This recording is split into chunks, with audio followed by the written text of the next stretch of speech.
Hello दोस्तों, जय हिंद सभी को। कैसे हैं आप सब? आई होप सब बहुत बढ़िया होंगे और अपने अपनी स्टडी में मशरूफ़ होंगे। तो आइए, आज मैं उपस्थित हूँ एक नए टॉपिक के साथ और नए जोश के साथ। तो आज का हमारा जो टॉपिक है, यह टॉपिक है सर्वेश्वर दयाल सक्सेना का जीवन परिचय। तो आइए हम देखते हैं इसका जीवन परिचय को। जीवन परिचय। साहित्य में सर्वेश्वर दयाल सक्सेना अपनी व्यंग्यपूर्ण रचनाओं, सामाजिक सुधार, जन कल्याण पर आधारित कृतियों के लिए प्रसिद्ध हैं। सक्सेना जी अपनी रचनाओं के माध्यम से समाज में व्याप्त भ्रष्टाचार एवं शोषण की प्रवृत्ति पर बहुत ही मार्मिक एवं सभ्य ढंग से चोट करने में प्रसिद्ध रहे हैं। सर्वेश्वर दयाल सक्सेना का जन्म 15 सितंबर 1927 ईस्वी में हुआ। उनके माता पिता दोनों अध्यापन कार्य में जुड़े रहे। इससे यह स्पष्ट होता है कि सक्सेना जी को सुशिक्षित परिवार में जन्म लेने और सुसंस्कृत सुसभ्य परिवार में पलने और बढ़ने का सौभाग्य प्राप्त हुआ। सक्सेना जी की माँ शारीरिक रूप से बहुत कमजोर थी, लेकिन अपने दृढ़ हृदय एवं साहस से अपने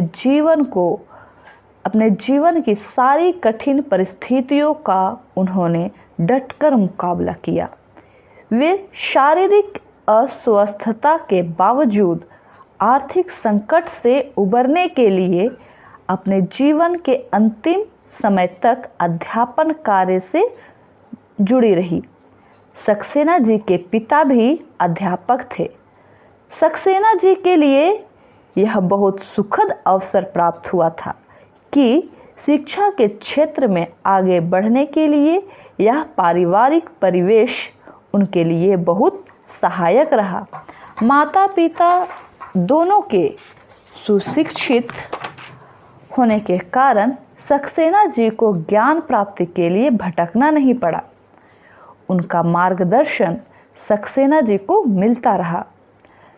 सर्वेश्वर दयाल सक्सेना का बचपन एक छोटी सी बस्ती में बीता। यह स्थान दूर दूर तक फैले हरे भरे खेतों, तालों से घिरा था। यह प्रकृति के सुषमा से घिरे स्थान ने सक्सेना जी के बाल मन पर अपना अमिट प्रभाव छोड़ा। सक्सेना जी प्रकृति के इस खुले आंगन में खेले कूदे थे।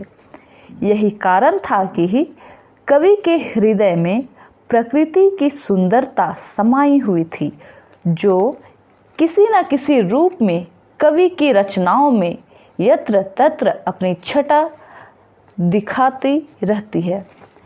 कवि सक्सेना के घर के पास एक अनाथ आश्रम था। इस आश्रम के बच्चों के साथ सक्सेना जी बचपन में बहुत दिनों तक रहे। इसका प्रभाव यह पड़ा कि उनके बाल मन पर उन असहाय निरीह बच्चों के दीनहीन अवस्था का व्यापक प्रभाव पड़ा, जो बालक सर्वेश्वर दयाल सक्सेना को कवि सर्वेश्वर दयाल में परिवर्तित करने में बहुत उपयोगी सिद्ध हुआ। उनके मन में गरीबों, दुखियों एवं असमर्थ व्यक्तियों के प्रति सहज दया की भावना जागृत हो गई। सर्वेश्वर दयाल सक्सेना की प्रारंभिक शिक्षा बस्ती, उत्तर प्रदेश में हुई। उन्होंने एंग्लो संस्कृत उच्च विद्यालय बस्ती से हाई स्कूल परीक्षा उत्तीर्ण करके क्वींस कॉलेज वाराणसी में अध्ययन किया। यह कॉलेज वाराणसी के सुप्रसिद्ध कॉलेजों में से रहा। इससे यह सिद्ध होता है कि सक्सेना जी पढ़ने में रुचि लेने वाले प्रतिभावान व्यक्ति थे। इसके बाद सक्सेना जी इलाहाबाद विश्वविद्यालय से एमए सन 1949 ईस्वी में उत्तीर्ण किया।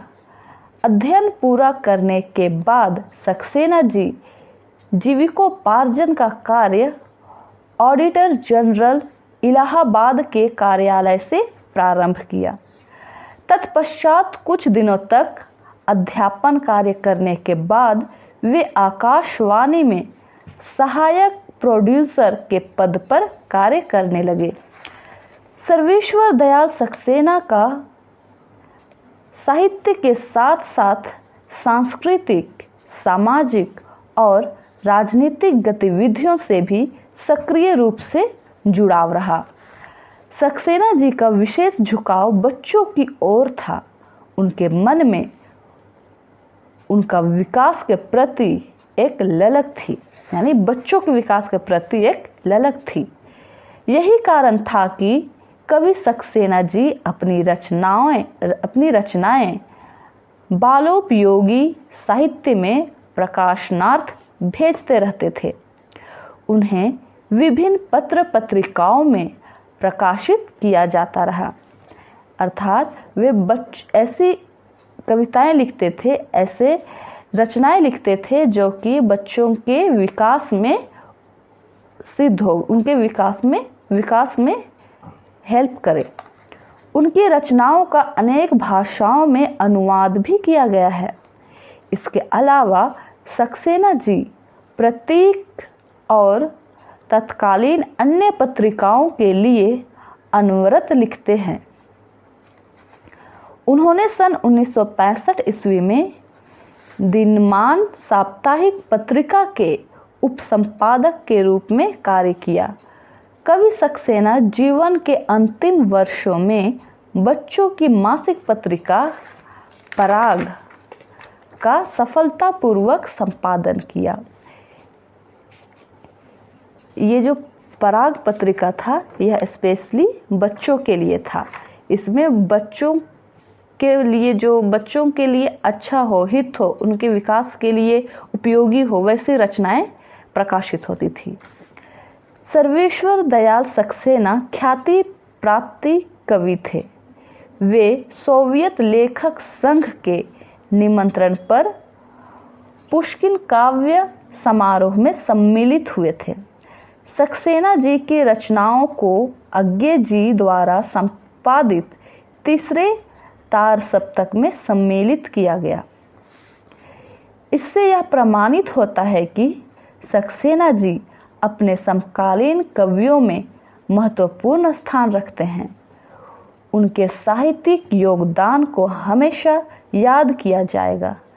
साहित्य साधना में रत सक्सेना जी 25 सितंबर सन 1983 ईस्वी को इस संसार से हमेशा के लिए जुदा हो गए। सक्सेना जी की कुछ काव्य कृतियाँ भी है जो इस प्रकार है। काठ की घंटियाँ, बांस का पुल, एक सूनी नाव, गर्म हवाएं, कुआनो नदी, जंगल का दर्द, खूंटियों पर टंगे लोग। सक्सेना जी तीसरे तार सप्तक के कवि रहे। उनकी रचना जो ये है खूंटियों पर टंगे लोग, इस पर उन्हें साहित्य अकादमी पुरस्कार भी प्राप्त हुआ है। उनकी कुछ बाल साहित्य रचनाएं भी प्रसिद्ध हैं, जैसे लाख की नाक, भौं भौं, बतूता का जूता, अपना दाना, हाथी की पोंह, अनाप शनाप, बुद्ध की करुणा। इसी प्रकार सक्सेना जी की कुछ कहानी संग्रह भी इस प्रकार है, जैसे क्षितिज के पार, पराजय का क्षण, बदला हुआ कौन, लड़ाई। और कुछ उपन्यास भी प्रसिद्ध हैं, जैसे पागल कुत्तों का मसीहा, सोया हुआ जल। और एक निबंध संग्रह भी है, चर्चे और चरखे।